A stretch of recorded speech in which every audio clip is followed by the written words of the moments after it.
Olá, começa agora mais uma edição do Jornal Panorama. Aqui você fica por dentro do que acontece no Parlamento Capixaba.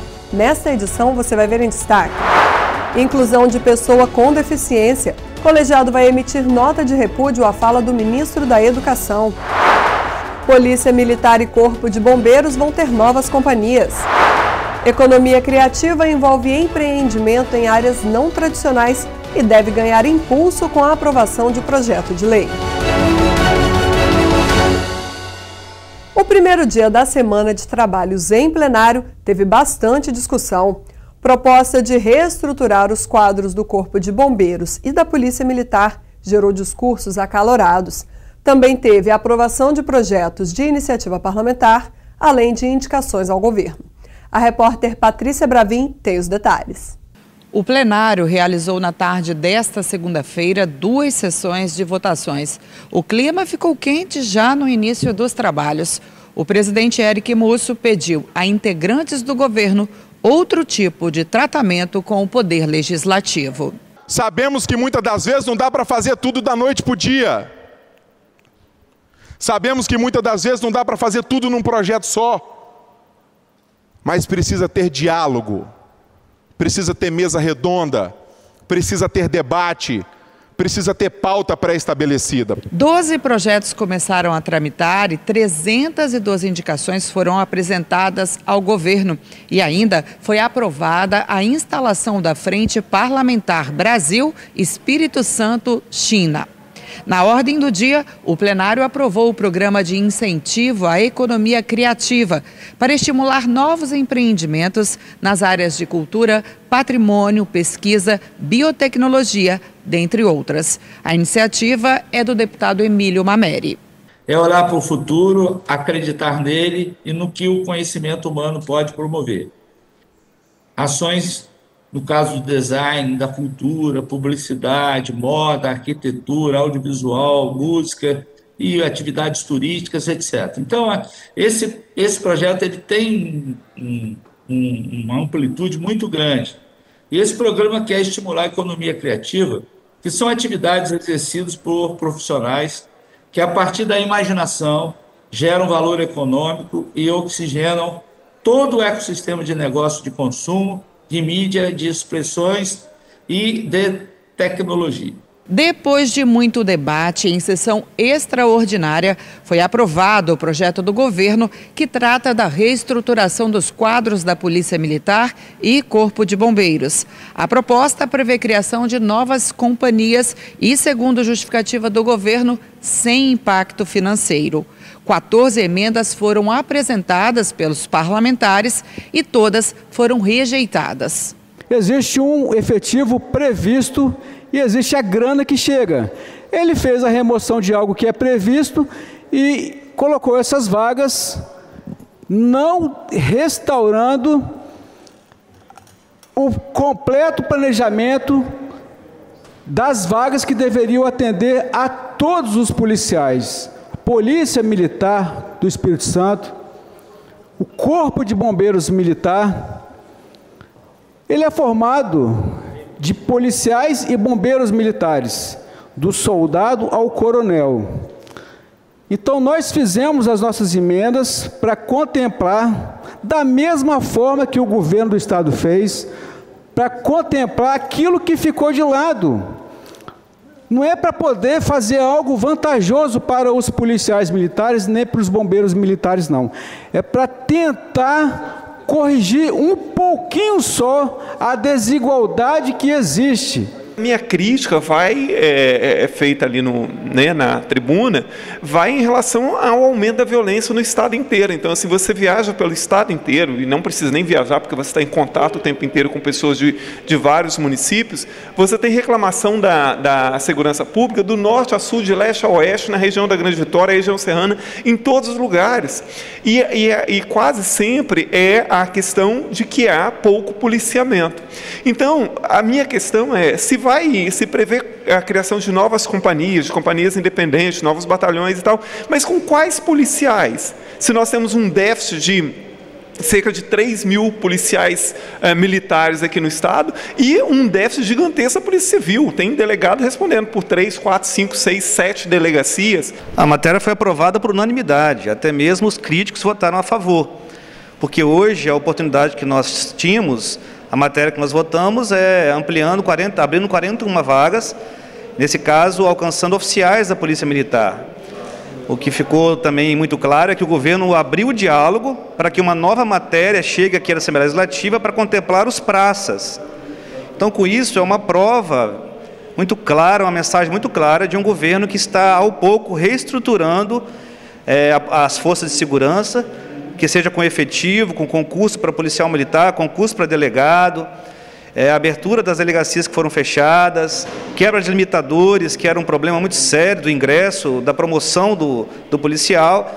Então, a Assembleia Legislativa, o Governo do Estado, precisa sempre estarmos debruçados em ações para melhorar as forças de segurança. O próximo passo, então, é que o governo envie uma matéria para cá, abrindo pelo menos 30 vagas para os praças, que é um desejo legítimo, uma reivindicação legítima deles, e nós acreditamos que esse diálogo vai evoluir para solucionar essa questão. O Executivo conseguiu aprovação também para o crédito suplementar de R$ 6 mil para a Secretaria de Agricultura. Mais orações no Estado. É no que acredita o deputado Danilo Baiense com o projeto que prevê assistência religiosa por meio da chamada capelania voluntária em escolas, hospitais e diversas outras instituições. O capelão é aquela pessoa que pode ser um pastor, pode ser um padre, mas pode ser um leigo que é capacitado para dar apoio psicológico e religioso às pessoas que estão passando por aquelas dificuldades. São pessoas que estão, por exemplo, presas em virtude de crime, são pessoas que estão, por exemplo, numa clínica, internados por dependência química, e só o que ajuda eles saírem dessa situação é exatamente esse trabalho. Às vezes, uma clínica ela é dirigida por um pastor ou um padre, mas é muito serviço para ele só. Então, um capelão, voluntariamente, ele vai àquele local, se compromete e dá aquele apoio que certamente muitas pessoas elas são recuperadas. Nos trabalhos das comissões, novos depoimentos colhidos pelo Colegiado de Defesa do Consumidor acrescentam informações sobre as supostas irregularidades cometidas pelo fabricante de cabos e fios elétricos em empresa localizada na Serra. A Comissão de Defesa do Consumidor falou sobre a operação que culminou na prisão de um empresário e no fechamento de uma fábrica de cabos e fios elétricos na Serra. A empresa é suspeita de funcionar irregularmente e há indícios de que os fios, fora do padrão, estariam causando superaquecimento e aumento das contas de energia elétrica. Em Aracruz, houve um incêndio em uma casa. O morador contou à comissão o que aconteceu. Eu cheguei em casa por volta das 18 horas e levei meus filhos, para dar banho, um em cada banheiro. Aí minha esposa me gritou, falou assim: Sérgio, tá tendo um barulho aqui na caixinha de disjuntor.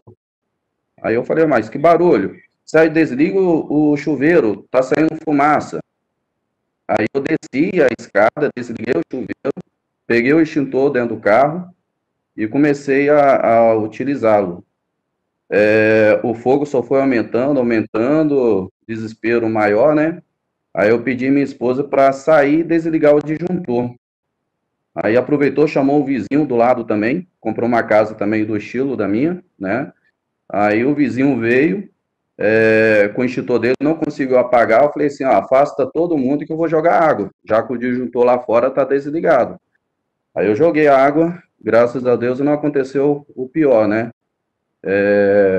Aí, assim, ao decorrer da noite, depois disso, eu acionei a seguradora da Caixa, que eu tenho um seguro, só que no dia seguinte, eu liguei pro major que eu conheço em Aracruz, que é do Corpo de Bombeiro. Ele acionou o capitão Furieri para ir lá em casa, fazer vistoria. Aí o capitão falou assim: Sérgio, eu não posso ir porque no dia 10 agora foi preso um rapaz aí e fechado uma fábrica. E tudo que você está constando aí, eu estou achando que deve ser o mesmo fio que foi utilizado também na sua casa, na época. O técnico do IPEM, Instituto de Pesos e Medidas do Estado, relatou que são encontradas irregularidades nos cabos e fios elétricos da marca desde 2015. A gente encontra irregularidade nele desde 2015 e, garantindo o direito deles de ampla defesa e contraditório, a gente separa em cada ensaio desse uma contraprova e uma testemunha que ele pode solicitar para fazer o ensaio, ele mesmo fazer o ensaio, para poder provar que ele estaria correto. Nesses anos todos, 6 anos, ele nunca pegou uma contraprova. Ele discute na justiça o fato de estar certo ou errado, mas a contraprova para fazer o ensaio, ele simplesmente não pega. Ele não envia para fazer um ensaio de contraprova. O fornecedor de fio, quando ele fabrica esse fio, ele tem que ter um equipamento e uma sala de laboratório idêntica à que a gente tem, né, com temperatura controlada, e todos os lotes dos fios ele mesmo tem que ensaiar. Então, não tem como a gente falar em uma falha de fabricação. A gente tem que falar realmente em fraude, tá? Isso é importante salientar. Quanto à questão dos incêndios e do superaquecimento da rede, acontece que o fio elétrico, quanto mais grosso ele é, menor é a resistência dele. Quando você utiliza um fio de uma bitola superior, é porque você vai utilizar algum equipamento que puxa muita energia. Então, nesse caso, você vai usar um no chuveiro, você vai usar mulheres em secador de cabelo. Então, são esses o uso do fio mais grosso. E o que a gente achou da irregularidade é que o fio dele de 6 milímetros tem em volta de 4,5 milímetros. Né? O fio dele de 4 milímetros tem 3 milímetros. Então, o que acontece é que esse fio vai superaquecer porque ele é mais fino. Então, ele não aguenta realmente a carga que você vai estar passando nele. Ele vai superaquecer a rede, aumentar muito o consumo de energia. Em alguns casos, quando a gente pega, por exemplo, que teve uma das bitolas dele que deu 30% a menos, né, 30% a mais de resistência elétrica, que dá em torno de 25% a menos da bitola. E pega um caso desse, por exemplo, a gente está falando no aumento da conta de energia em aproximadamente 30%. A operação foi uma ação conjunta da Comissão de Defesa do Consumidor, IPEM e Delegacia de Defesa do Consumidor. Na delegacia a gente recebeu muita denúncia de aumento de energia, muita reclamação, né, de aumento de energia, e foi uma soma de esforços. Quando a comissão procurou a gente informando que existe esse grande número de reclamações aí de aumento de consumo, e que mesmo após as pessoas trocarem fiação,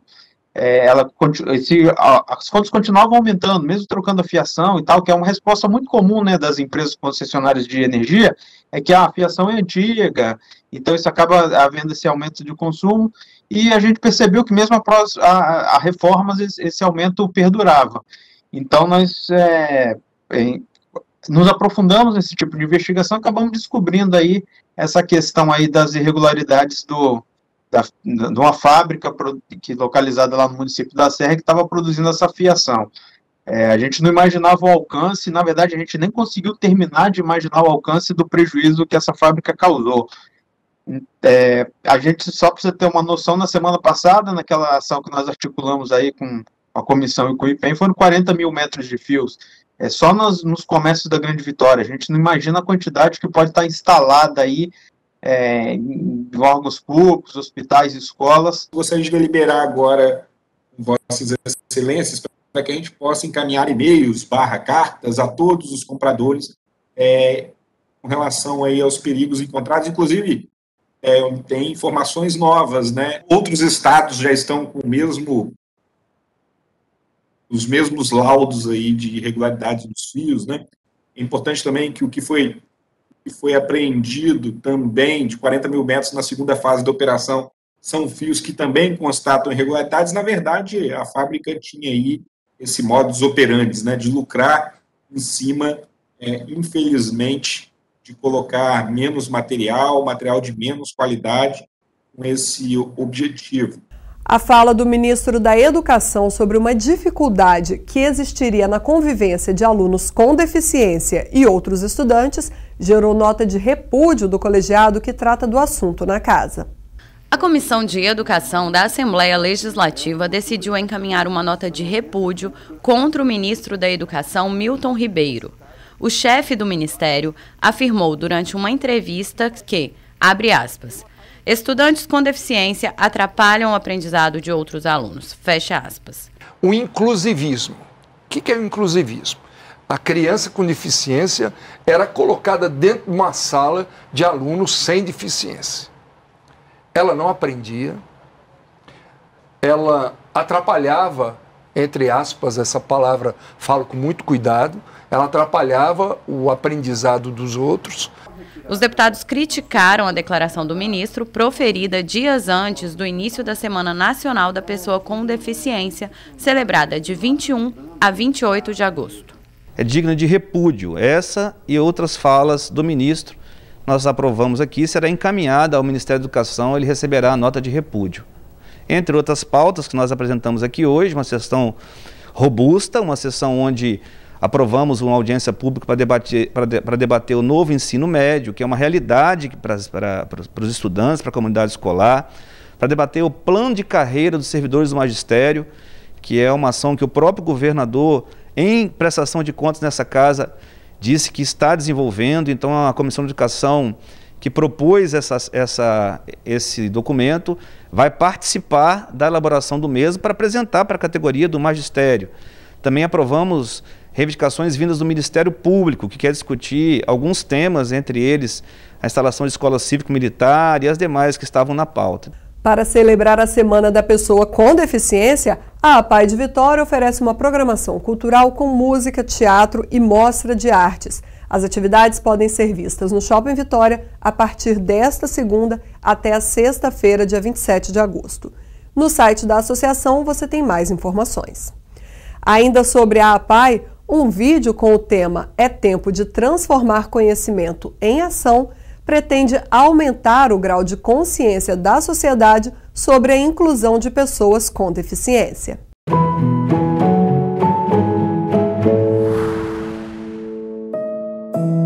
Quando eu crescer, eu quero ser pintor. Eu quero ser atriz. Eu sou uma atleta e aí vou correr muito. Eu sou atleta mundial pan-americano. Eu me sinto segura lá no teatro, as pessoas me aceitam, né, como que eu sou.